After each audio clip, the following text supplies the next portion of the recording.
Cuando Jorge Artola nació, allá en la zona rural del departamento de Flores, los médicos le diagnosticaron una enfermedad a la que seguramente no sobreviviría. Pudo hacerlo, tras varias operaciones, pero quedó tan debilitado que ni siquiera era capaz de caminar hasta la escuela. Prácticamente lo único que Jorge podía hacer era leer. En los libros corría, jugaba y conocía nuevos mundos cada día. Al momento de despertar a la adolescencia, ya había leído todos los clásicos y bastante más. Cursaba el IABA en Montevideo y gastaba en textos cada peso cuando descubrió la Biblioteca Nacional.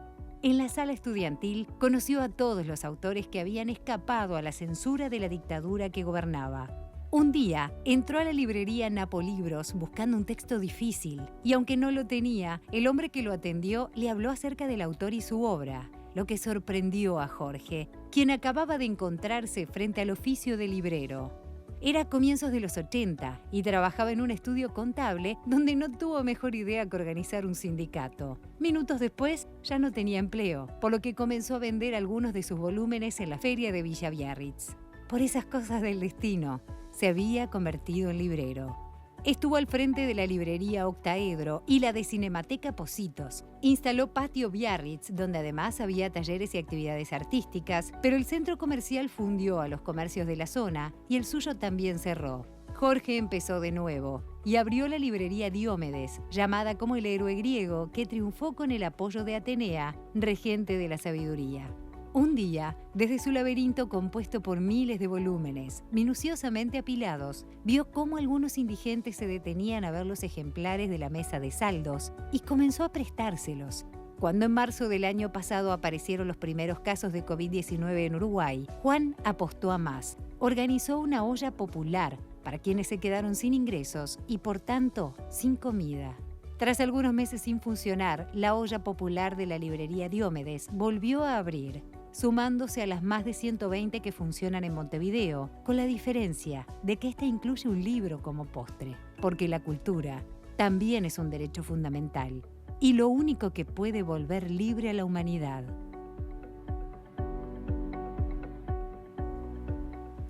Es un placer recibir otra vez aquí en esta casa a Jorge Artola, responsable de librería Diomedes, como conversamos antes de la presentación. Bienvenido.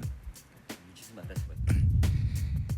Estaba pensando que el oficio de librero debe de ser uno de los oficios que más apasiona a quien lo lleva adelante. Sí, Porque sos... Y además es un trabajo que conlleva una gran responsabilidad también, ¿no? Conlleva una gran bendición. La gente confía en que uno lo puede tratar de asesorar en buscar puertas a otros mundos. Nosotros el criterio que hacemos es que más allá de lo que uno a veces puede presuponer que es lo que le puede interesar a la persona, uno apuesta que mi recomendación esté garantizada. Si la persona no le gusta, viene, lo cambia, lo devuelve, no hay ningún problema. La clave del asunto es mantener los hábitos de lectura. Si se realiza la venta o no, eso es la anécdota menor. La clave es no perder lectores, mantener viva la pasión. Entonces, por eso es una bendición. La gente confía en uno, uno tiene que retribuir esa confianza. Y la clave es continuamente estar tratando de estar más abierto a más temas, a más inquietudes, para poder asesorar un poquito mejor que el día previo. Voy a tratar de formular bien esta pregunta, ¿está bien? No, porque es una pregunta que está complicada de armarla en mi cabeza. Bien. Estaba pensando en esa cantidad de libros en las que se rodea el librero, en este caso tú, ¿verdad? Y me preguntaba si el librero deja algún autor afuera, a veces por principios. Porque, ¿qué pasa? Yo estaba pensando en las quemas de libros, por ejemplo, cuando llegan esos regímenes o esas ideas y esos autores no acompañan o están en contra de esas ideas. Y que nunca salió bien después de todo, de que se hicieron. Las cosas nunca salieron bien. Pero más allá de eso, pensaba que el librero no puede censurar a ningún autor, porque... Es fabulosa tu pregunta. Lo que se define como una pregunta inteligente. Vamos a contestarlo desde 3 niveles. El primero, Sabater, filósofo español, hablaba de que todas las ideas tienen que circular. ¿Sí? Bien. Yo, como individuo, tengo que asumir una posición ética. Hay ideas compartibles, hay ideas intrascendentes, hay ideas criminales. Bien. Entonces, acontece de que muchas veces yo, en algo que quizás sea discutible, no solamente pensemos en ideologías que pregonan el odio. Estoy pensando incluso en un libro bastante popular de autoayuda que a mí me había parecido muy discutible. Yo le digo a la persona por qué a mí me parece discutible y por qué yo no lo compraría. Pero el libro está. Ese libro está y yo, porque muchas veces entran en alguna biblioteca, ese libro está, yo le digo, este libro yo no lo recomiendo. Y le explico por qué. Y le explico desde mi experiencia humana por qué no lo recomiendo. ¿Ok? Vos sos libre, si querés, de comprarlo. El único libro que yo no vendo es el Mein Kampf. ¿Por qué? Es muy buena pregunta a su vez. Hace muchos años, en determinado momento, sentí de que no se podía pregonar el odio. Y eso, y que a su vez la caja nuestra, por decir una forma, no contribuía a la ética enriquecernos con eso, por decir una forma muy pueril, pero en última instancia ese es el término. Entonces es un libro que no solamente no recomiendo, sino que yo no lo tengo en el local. Bien, es mi posición, obviamente es muy debatible. Pero el concepto es que los libros, en definitiva, son la causa de la libertad. Totalmente. De hecho, los libreros de Leipzig, de una ciudad alemana, tienen estatuido un premio que se llama el Premio de la Libertad, que habitualmente se lo dan a aquellos escritores que han sido perseguidos en alguna sociedad y que ellos lo tratan de honrar. Caso paradigmático fue Milán Kundera. Entonces, siempre hay que tratar de abrir las puertas a todas las posibilidades y el compromiso personal es decir, bueno, en mi búsqueda, en lo que yo he leído, vos querés este libro, bueno, te tengo que contar lo muy bueno, o porque la verdad nunca lo leí, o porque yo no lo recomiendo. ¿Leíste Mein Kampf? Sí, Estamos hablando, discúlpame que interrumpa, pero estamos hablando del libro de Adolf Hitler, Sí. Mi lucha. Sí. Perdón, retomo la Sí. pregunta, ¿lo leíste? Sí, por supuesto. ¿Cuán Entonces, también, a veces lo que ha acontecido es que bien, alguien te dice, bueno, yo lo necesito para estudio, ok. Pero el tema de fondo es de que hay demasiado odio en el planeta, demasiado odio, Es verdad. demasiada xenofobia, y frente al dolor o a la persecución, uno no puede ser neutral. Porque si no, uno la está convalidando. Está bien. Sé que esto no es rentable decirlo de esta forma, hay que decirlo. Uno tiene que asumir compromisos éticos con la certeza que quizás en el momento ese, quizás eso te genera un menor problema, pero siempre tener claro que a la larga, a veces muy a la larga, la ética da frutos. Estoy totalmente de acuerdo contigo. A veces pienso que de pronto hay personas que, por más cultura que tengan, son adoctrinables de alguna manera y hay ciertas lecturas que pueden llegar a ser tan atrapantes que uno puede llegar a caer en un pozo. Fabuloso.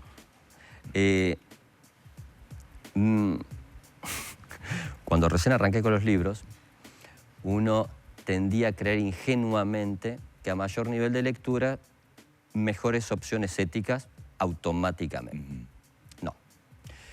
Algunas de las personas más humanas, más éticas que conocí, lamentablemente no tuvieron la posibilidad del acceso a la información formal. Y tenían, por su contexto, por los padres, por la madre, introyectado realmente una escala de valores signada por el bien. Otras personas habían tenido todas las posibilidades, habían podido comprar todos los libros y realmente hacían opciones por la crueldad. Por ende, el conocimiento automáticamente no significa el bien. Uno tiene que hacer opciones pasa lo mismo que con el arte. Te puede gustar Picasso, te puede gustar Goya, ¿ok? Hay un momento que uno tiene que hacer la opción. Te lo dije de una forma muy fácil. Está claro, ¿okay? pero está clarísimo. Pero hay un momento en que uno tiene que optar. Eso es el dilema, de alguna forma. Desde el siglo XX, rotundamente más que antes, la ciencia generó la penicilina, generó potabilizar el agua, con eso se salvaron millones de vidas. También es cierto que la ciencia produjo la posibilidad de bomba atómica. Y hubo alguien que dijo, bien, no tiremos una, tiremos otra más. Tranquilamente luego del desayuno. Y esa persona tenía un montón de asesores, eran todos muy cultos, y dijeron, bien, sí, ¿cuántos miles de muertos? 300.000. ¿Y en el otro? Tantos. Ok. Entonces, yo siempre, en un programa ahí que tenemos, siempre digo, cultos para ser libres. Siempre lo cerramos con la misma frase. La cultura lo que te implica es la posibilidad de ver posibilidades. ¿Qué posibilidades vos elegís? Es tu conciencia. Por eso yo cada día relego un poquito más a los estoicos. Los estoicos tenían muy claro esto. Hace 2300 años que los tipos lo tienen claro, este tema. De que no te puedes sustraer al juicio de tu conciencia. Eso es lo que tenés que hacer. Informarte y pensar lo que vas a hacer.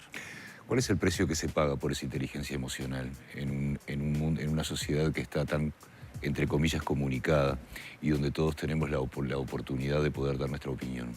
Yo creo que dormís mejor.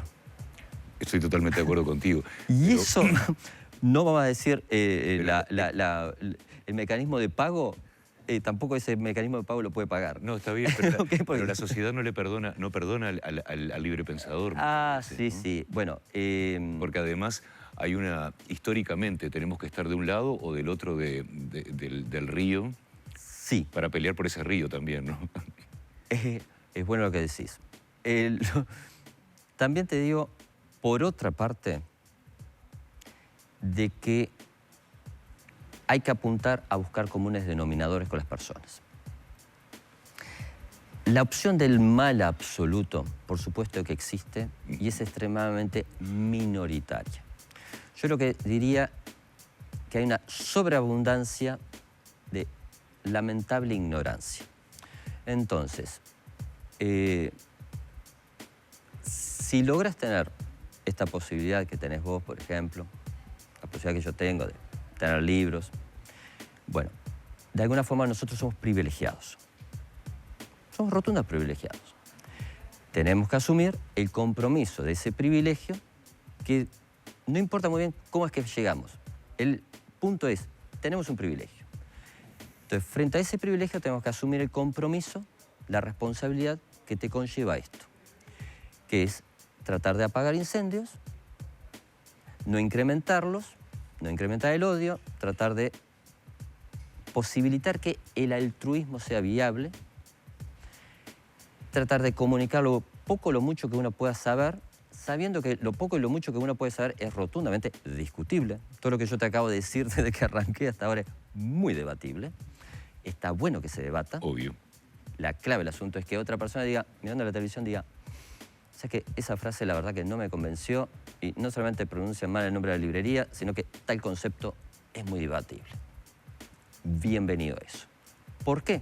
Porque un tercero y un cuarto va a decir, pero ¿sabes qué? Yo me quedé con esta otra cosa y lo va a debatir con otra persona y así vamos a saber qué generar algo maravilloso que se llama capital cultural. Hay un libro que acaba de salir de un economista uruguayo que se llama Pascale, 2 veces presidente del Banco Central, escultor, artista. Se llama Del freno al impulso. Una visión que cuando uno arranca a leerlo, casi demoledora del Uruguay estancado, que solamente está esperando que suba la soja para ver si llegamos a fin de mes. Esa es la dura realidad. Y Pascale plantea, a partir de desarrollos economistas contemporáneos, de que lo que define una sociedad, de que crezca económicamente, no es tanto el capital, no es tanto el trabajo, no es tanto los recursos naturales. Es, ¿tiene conocimiento o no tiene conocimiento? Entonces, o caminas en una economía del conocimiento o vas cada día desapareciendo más, que es lo que históricamente le está pasando a Uruguay. Por eso estamos en una sociedad y en un mundo y un contexto tan complejo en nuestra sociedad. No solamente tenemos el COVID, esto viene de bastante más está atrás. clarísimo, sí. Bien. Ahora bien, para tener una sociedad del conocimiento, la clave no es tener 50 ingenieros que te hagan muy buenos programas y que sean muy meritorios. Es casi como el baby fútbol. Vos necesitas tener 15.000 chiquilines pateando la pelota para tener a Suárez. Y obviamente Suárez es un genio. Pero si solamente Suárez le hubiese gustado jugar a la pelota, pobre Luis, nadie lo hubiese conocido. Como Uruguay tiene un semillero enorme de baby fútbol, una enorme cantidad de cuadros, y es una buena vitrina para el fútbol, alguien vio jugando muy bien a Luis Suárez y dijo, vamos a contratarlo. Lo mismo pasa con el conocimiento. Necesitamos llegar a una masa crítica de gente que realmente esté viendo la cultura, el conocimiento como parte de su vida. Y estás haciendo un trabajo, quiero ir al tema de la olla, porque nos colgamos a hablar y no hablamos del tema de la olla. Y esta olla no solamente da de comer, sino que también presta. Sí, prestamos y regalamos. En este momento... En realidad, cuando prestas un libro ya estás regalando algo. Sí. Esa es la verdad. Bueno, eso. Pero estaba pensando que con todo lo que hemos hablado, ahora no puedo evitar pensar que eso es una especie de guerrillero de la cultura. Porque, la voy a incorporar, me encantó. Porque, claro, no solamente estás dando un plato de comida, sí, sino que además estás viendo que detrás de esa persona muchas veces hay una historia de vida, porque una cosa que no se sabe es que muchas personas que están en situación de calle tuvieron otra vida antes de estar en esa situación de calle, que a veces podés llegar a tener con esas personas una conversación como la que estamos teniendo tú y yo en este momento. Ha pasado demasiadas veces. Si me decís el peor pecado, ya no te digo ni la codicia, te digo la aporafobia. Es el desprecio hacia el otro que tiene menos recursos que vos. Yo te diría que hoy yo siento que ese es el peor pecado.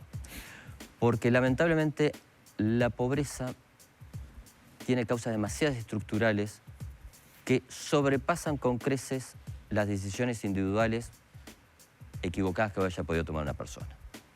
Lamentablemente nosotros vivimos en una sociedad en la que, produciendo alimentos para 40 millones, se generaron en menos de un año 100.000 pobres nuevos a los que básicamente no se les está dando de comer.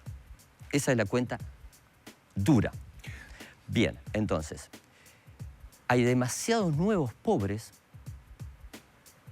que, aparte del sufrimiento, en realidad vienen de sectores que no solamente tenían cultura de trabajo, sino que incluso habían accedido a determinados niveles de educación.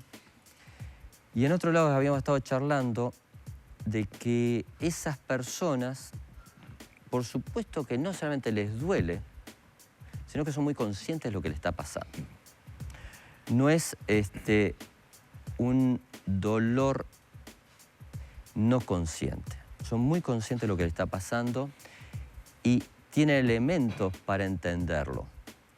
Yo te lo voy a tratar de decir de otra forma.